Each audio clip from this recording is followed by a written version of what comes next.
this cause as Kenyans, because it's me today, it's somebody else tomorrow, it's the next person the next day, and we all must think about this. So that particular matter is sometimes is a matter that informs some of the things that we do. Welcome back. Now, that was President William Ruto. He was speaking at the celebrations of the 12th anniversary for the Supreme Court of the Republic of Kenya. And in line with that, he had also said this, just to explain what he reads as manifesto versus the Constitution. Watch. If you have a program canvassed by a political party, a government, being rolled out, and sometimes it's not populist. Sometimes, you know, as politicians, you have to balance between being popular and doing the right thing. Sometimes they don't go together. And then you sacrifice your political capital to do the right thing. But then the court on the other side decides to be popular and undermine the agenda that you have. On this one, allow me to begin with you, Nelson, because you clearly hear the president struggling between what he believes is the mandate he has based on the promises he made to the people during elections. But then when you come on this other side and issues are taken to the court, the judges have to apply their mind based on evidence adduced before them. What's going on here that you have a president sort of asking for help? First and foremost, I will not blame the president. The president is a great orator in private and in public. Look, if I was to be elected president today, I will do the same thing. I will be almost overbearing and overreaching. But I'll blame a few individuals. And as the president spoke, look at the body language of the DCJ. She was bowing down, almost in shame. Look at the body language of CJ Emeritus, Willie Mutunga. He looked at him pensively. The only person who appeared unconscious of what was happening was CJ Martha Koome. Because it cannot be that the President of the Republic of Kenya is arguing a legal case before the judiciary. There is another set of people that must be blamed. In a function of this kind, the President's speech must be prepared and proofread by the Attorney General. You cannot make a fundamental mistake of this kind. It is a fundamental mistake. Is it fair to read the mood of the Chief Justice? Because I thought judges are not supposed to show emotion. Well, they are human beings. But you see, a question was posed to the Chief Justice. How can the judiciary help us? Was an answer given? I don't know who spoke last. But invariably, if an answer was supposed to be forthcoming, then the need to separate, to clear the role of the judiciary and the role of the executive was more necessary then than ever before. Dr. Baraza, is it fair to fault the recipient for comments made by a president? Now, the recipient, the Chief Justice? Yeah. What did she do? That she didn't show emotion. She didn't react. But as a judge, I think she was baffled, like so many other people must have been baffled. Because the president is talking about if we can do this. I don't know what he expects the Chief Justice to do. Chief Justice does not initiate cases into her court, into the Supreme Court. She doesn't. Parties come to the court. But probably what maybe could have gone on in her mind was Mr. President your manifesto, maybe reduce it into policies and make sure that they are good policies and Kenyans are happy with them and none of them runs with them to court. Because what is a judge or a court supposed to do when cases have been brought to them? They are independent. They decide cases according to evidence. And they cannot be party or be in a situation of assisting the president in meeting his policies, his agenda. I think that was a bit of a strange request, and I don't think he expected an answer. Yeah. Okay, let's listen to, because the Chief Justice Martha Koome spoke something that would touch on questions of politics. Watch this.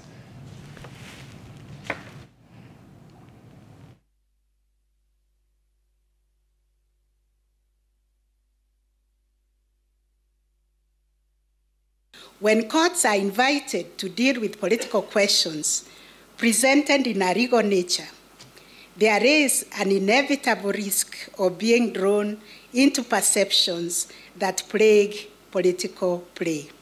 It is important that political institutions exhaust all political solutions and only turn to courts as a matter of last resort.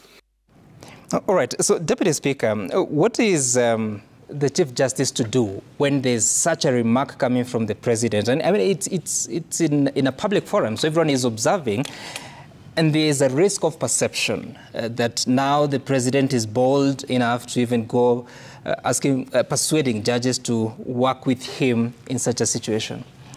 I think what the Chief Justice was not expected to respond. And I think what the President spoke about is what is actually the discourse currently in the country. Because if you look at the discussions, and remember he was not talking about a live case, but let me explain what the discussions are on the streets. On the one hand, the Constitution requires that we must provide housing and health and education to Kenyans, Article 43. And the only people who can provide that is actually the executive, because they're the ones who can collect the taxes and levies and actually implement it, because they have the technicians to do it. And then on the other hand, you have a situation where those issues are brought by the public to the courts for interpretation.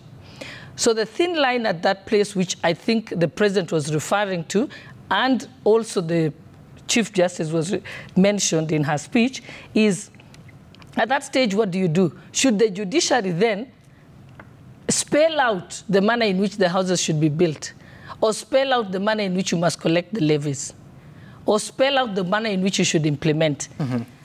And when you hear the Chief Justice saying sometimes matters are brought to them that are political issues, which the judiciary, according to the doctrine of constitutional avoidance, is avoid anything that is political as the judiciary and let the political space deal with it. And that's why she said exhaust.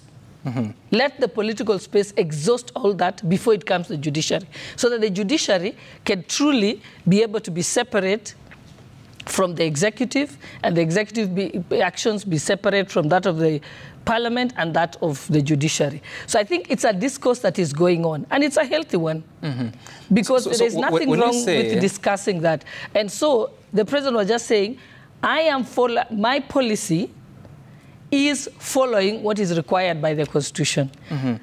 And so I actually was elected to implement that policy. So now when the court stopped me from implementing that policy, how are we supposed to operate?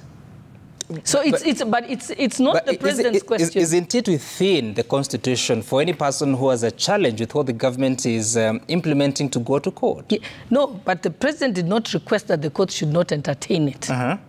He was saying we find ourselves in this situation. And by the way, in Kenya is the one place where we are actually, this is very active. Kenya is a case study of such a vibrant democracy, where it's only in Kenya where you can have a major government policy being halted by the courts. In fact, one of my friends from another country said to me, so they stopped the government policies. Then they asked me, so is the judge still alive? You know.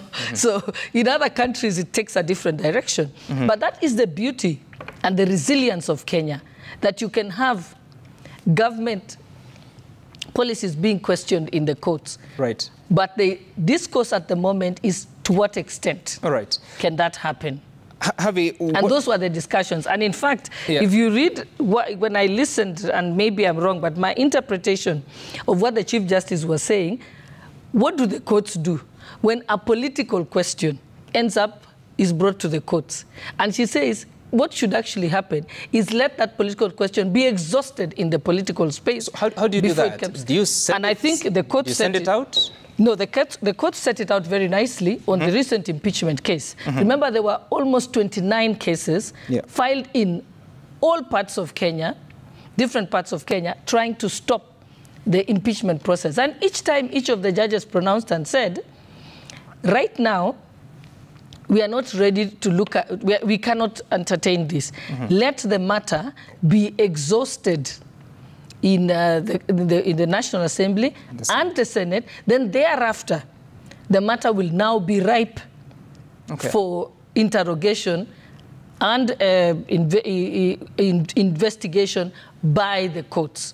So yes, it is true that is actually the principle of separation of powers. Let it be exhausted at whatever space it is. Are you satisfied with that response by Chief Justice Koome? I mean, regardless of the order, because it would be taken as of her expressing herself that certain questions should be dealt with at the right forum before they get to court. No, I'm not satisfied. You know, in the trial of Pompeo, in respect of the divorce proceedings with Caesar refused to testify and said, my wife ought not even be under suspicion.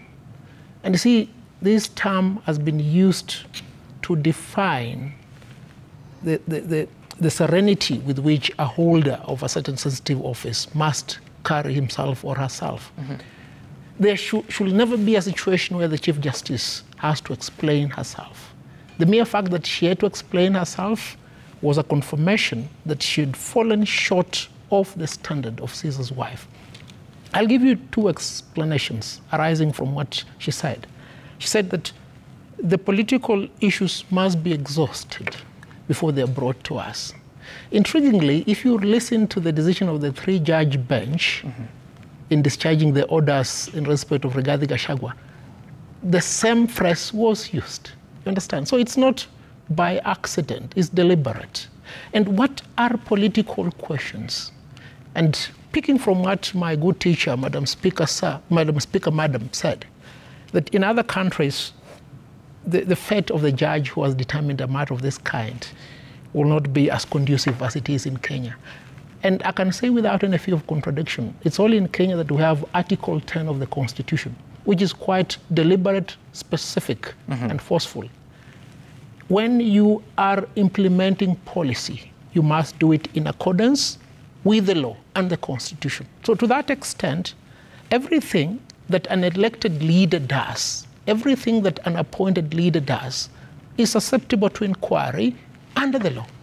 And the Chief Justice must never shy in asserting the role of the courts to interrogate these processes. To that extent, her explanation falls short of what is required of a Chief Justice, not just of any other country, the one that enjoys the protection and separation under the Constitution of Kenya. Let's listen to, because there was another question that was expressed, this time by Deputy President Professor Kithure Kindiki, on what should happen to national interest versus public interest. As a student of law, I'll be interested to, going forward, hear or learn what the Supreme Court and the other superior courts will tell us about, beyond public interest, whether there are other higher interests. And I'm saying this with a bit of bias, Your Excellency, because It's in the public domain. I'm the immediate security minister for our country after you appointed me 2 years ago. And during those 2 years, I have had to ask myself whether the highest interest is the public interest or there is a higher interest called the national interest. Because the public itself could hurt the national interest. That public interest, or the public could hurt the national interest. Dr. Baraza, you teach law. What is Professor talking about, and what is the difference between national interest and public interest? National interest would touch on things, I guess, what he's talking about, things about security of the state. Public interest is matters which concerns with the Wanjiku, the people. Mm-hmm.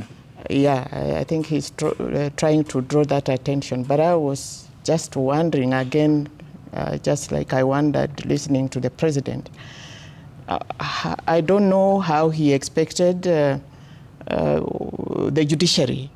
He expects the judiciary to take charge of this discourse about the difference between public interest and national interest. It's like inviting the judiciary, we are in this together, let's do it. But really just forgetting that the judiciary doesn't initiate discourses on issues, whether public or state security. Mm-hmm. So I don't know in what sense he was inviting the judiciary, but to ordinary people, with the lawyers, I think there is a bit of attempt to overstep the boundaries between the executive and the judiciary, and making it quite difficult for the judiciary, because how is the judiciary to be viewed by the public? Being invited, like, let's be here together. And somebody else will, an ordinary Kenyan will say, oh, look, if the president can invite the CJ or the judiciary for him to be listened to, even me, I can go have a case in court. I can go to talk to them. Is that what it means? Same thing with what the deputy president said. I think they are putting the judiciary in a difficult position. They are threatening the boundaries, the healthy boundaries that the Constitution has created for checks and balances. And they are very necessary. Those checks and balances, that separation of powers was very, very central in the clamor for a new constitution. Right. Because the powers of the judiciary had been eroded. The president had assumed imperial presidency, and Kenyans wanted those boundaries drawn. Right. So I think to ordinary Kenyans, I think something is not going right when we make such... What can the judiciary do? Because usually they express themselves in rulings, orders and judgments, obviously. Yes. What can they do now? Because the politician, in this case, the president and the deputy, has spoken. Well, I think they are under no obligation to respond to them. I don't think the judiciary, the CJ, is under an obligation to respond to the president's request or to the deputy president's request. They can keep quiet. And I concur with the learned counsel here that they owed them no explanation. If you had invited them for this occasion and then they say such things, you're putting the judiciary in an awkward position. They shouldn't answer back. I think what I'm asking is, how do they get out of that awkward position now? Probably, I remember during our term with, my short term with Chief Justice Mutunga, we had very little interaction. Our interactions with the executive were not many. Probably that's what they should do. because you get drawn into political situations which can embarrass the court. And Deputy Speaker, there's a context here, and yes. Allow me to reference this. 20th of November 2023, the High Court, under the leadership of the late Justice David Majanja, gave a ruling on the Finance Act of 2023, finding some clauses of that act to be unconstitutional, null and void. One of those was the housing levy. And everyone, not everyone, but majority of the leaders within Kenya Kwanza administration were very angry with the decision. In fact, the president, I think it was in January this year, went ahead to say that there were corrupt judges that were being corrupted to frustrate the activities and the programs of the government. There was a meeting between the Chief Justice, Deputy Chief Justice, the President, and there was also representation from your Speaker of the National Assembly, Moses Wetangula. Months later, July 31st, the Court of Appeal finds that the Finance Act 2023 was unconstitutional, null and void in its entirety. A few months later, I think it was this month of October, last week on Tuesday, the Supreme Court gives, last month of October, the Supreme Court gives a decision and says that indeed the Court of Appeal was wrong and this law is actually constitutional. So people are looking at that and wondering, could it be there's interference from the executive, or are the judges expressing themselves independently? Okay, first of all, I think, Sam, it's important we owe the public to explain to them that the discussions we are having now, or the discussions that were part of the president's speech, yep, and the discussions that were part of the deputy president's speech are actually matters that are discussed day in, day out by legal scholars. Mm-hmm. If I open my iPad for you now, I have lots of articles on separation of powers. Mm-hmm. These cases that have been going on in Kenya today, there's many articles, interesting articles written by people. And there is no argument about the fact that separation of powers is a constitutional imperative and must be protected. Mm-hmm. Nobody is arguing about that. But I know that, Dr. Baraza here and Senior Counsel Nelson Havi know that within that, there are many doctrines that have developed. Mm-hmm. There is the doctrine of political question. There is the doctrine of constitutional avoidance. And there is the doctrine of ripeness. The doctrine of political question is when it is a political question, the courts must stay away from it and let it be decided in the political space. Mm-hmm. One example, recent example that's easy for Kenyans to remember is impeachment. Impeachment belongs to the National Assembly and the Senate. Mm-hmm. The courts will only be invited to it at the time when they come and interrogate the process, which they did. Right. Then there is the issue of constitutional avoidance. That doctrine, that is when we expect the courts that there are some things they must avoid. It doesn't mean that every matter that comes to the court, that the court can interpret, must interpret.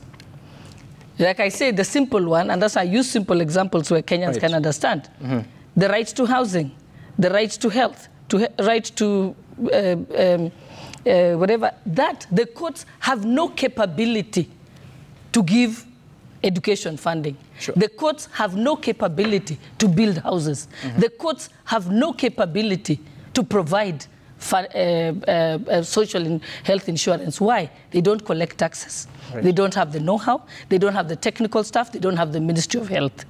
So in some things, the court can just interpret that this is the law, but it cannot go to so much detail as to almost want to implement it. That's when we say they should avoid whenever they can. And let me, what example can I give? Sorry. Just allow me so that we explain it properly. Yep. Then there is also the doctrine of ripeness. Mm. The doctrine of ripeness is for something to come to the court, it must be ripe to come to the court. Mm-hmm. So don't try and stop impeachment before the impeachment process starts. So you don't say, I think I'm not going to get a fair trial at the National Assembly because Gladys Boss mentioned it and she's the deputy speaker.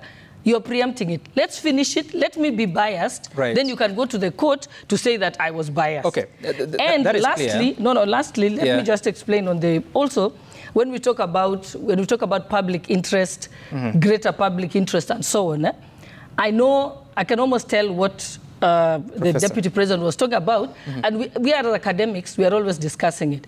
And I'll give you also a simple example. Let us suppose we want to build a dam here. And that dam is going to provide water to people who are starving, so that they can grow food. It's also going to provide water so that we can have electricity and develop the place.